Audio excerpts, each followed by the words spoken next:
What does this year's crop of the best tell us? How do they stand up to the truth test? Do they even want to? It's not escaped everyone's attention that one of our number is accused in some quarters of being a hoax. So tonight, as we celebrate and talk about the work, maybe we'll get some real insights into the state of our beloved art.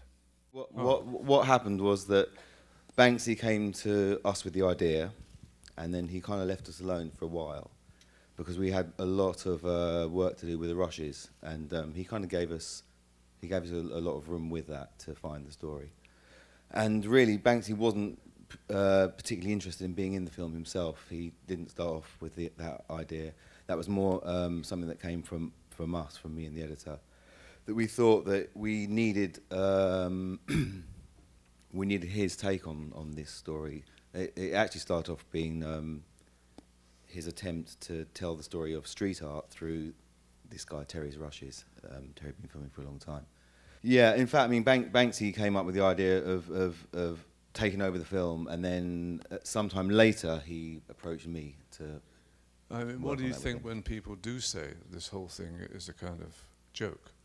Well, it completely baffles me because it isn't. It isn't a joke. It's. I mean, in the kind of almost a boring way, it's the complete opposite. It's a very conventionally told true story of something that happened between two people. We have the two people telling. It's a double header. You know, they tell their side of the story. I mean, we're very fortunate that we have some fantastic rushes. We have a great wealth of archive material, which of course is key to the story.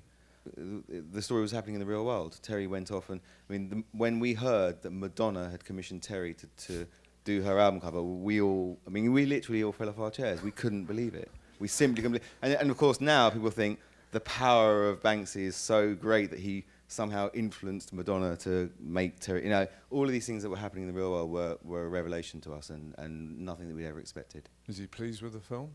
Banksy? Yeah. Yeah, I think he's very pleased with the film. Yeah. But he won't be showing up. Not as far as I know. Oh, okay. It's a detective story. It's very hard to find out the real information about this. I had to go and get it. I wanted to experience what was happening, whether or not that was going to be a film or something I was just going to report back to people in my area. So I think we followed the geography. Matt Sanchez, the co-creator and editor, and I just basically had to go through a process of remembering every step of the way, and that became the narration, that became the discovery process. And it also needed to be funny because the people, I mean, we took our sense of humor from the folks in the film. Obviously, we have this incredible gallows sense of humor that comes through. I'd met Josh when he did the first segment over 2 years ago, and he wasn't quite sure if it was going to become a full-length feature at that time. And I was pretty active in the community because when I heard about this, I was stunned at the thought of it in our backyards in such a pristine, clean environment in upstate New York. And when he showed me a rough assembly, I immediately became fully committed on every level. It's hard to separate filming from editing, from talking about this. Right. It seems to happen every single day. We're out there. So when did you know when to stop? Sundance deadline. Sundance. I mean, right? George W. Bush, really got me started in film. First the Iraq War and then the financial crisis. It's kind of hard to beat that guy. Although, unfortunately, I have to say Barack Obama in this area, the economic realm, is giving Mr. Bush a run for his money, very sadly.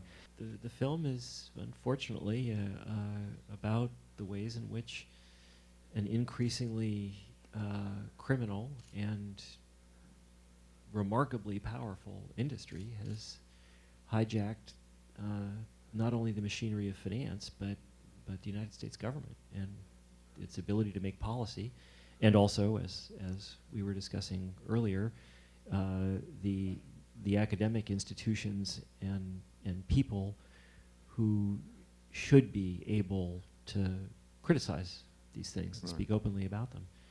So many people have seen, especially Glenn Hubbard and Frederick Mishkin, and said, why on earth would they agree to be interviewed?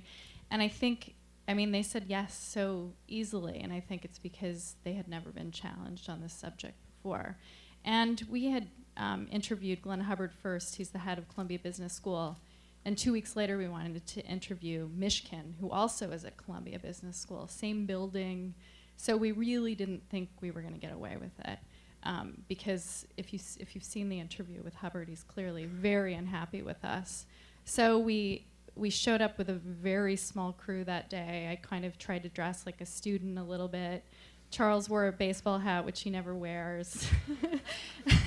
And we got away with Mishkin's interview as well. You know, we've been at war for 10 years. That's a very political fact. It gets argued about and should be argued about. But there's a whole generation of young men and women who have been sent off, volunteered, and been sent off to fight these wars. And they have maybe the most profound and probably disturbing experience of their lives over there. And then they come back, and we have no idea what it was like for them. We have an intellectual, a political understanding of what war is, but we don't know what it feels like for them. We don't know what it feels like to be in combat. And we wanted to make a film that puts you there with them, a neutral film that the far left, the far right, pro-war, anti-war, that everyone can experience and engage in. And so when these people come back, the better we understand what they went through, the more easily, the more successfully we can give them their rightful place back home.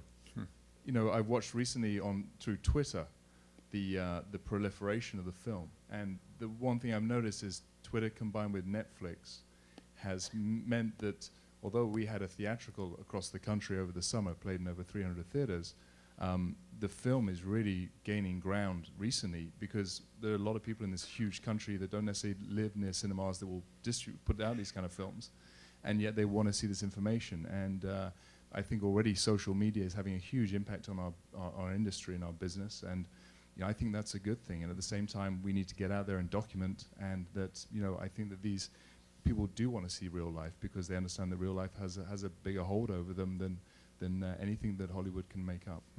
There's a big thing about, I mean, with our film, it was very much about getting the story out, and it was just arriving at this remarkable story, the remarkable characters. And in terms of, I mean, I always find it quite amusing today when people say, oh, it's a great environmental film, because we didn't set out to make an environmental film. Other people say it's a great social film.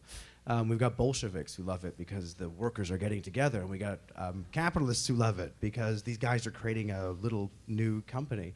And we got religious people who love it because it's about the spirit of God and all this other stuff. But I think when we were there, it was very much just about the story was really good and the people were just amazing. And 10 years ago, I learned about catadoras and garbage, people who pick through garbage for recyclables, and had studied that a little bit in this class I just kind of sat in on for a laugh 10 years ago.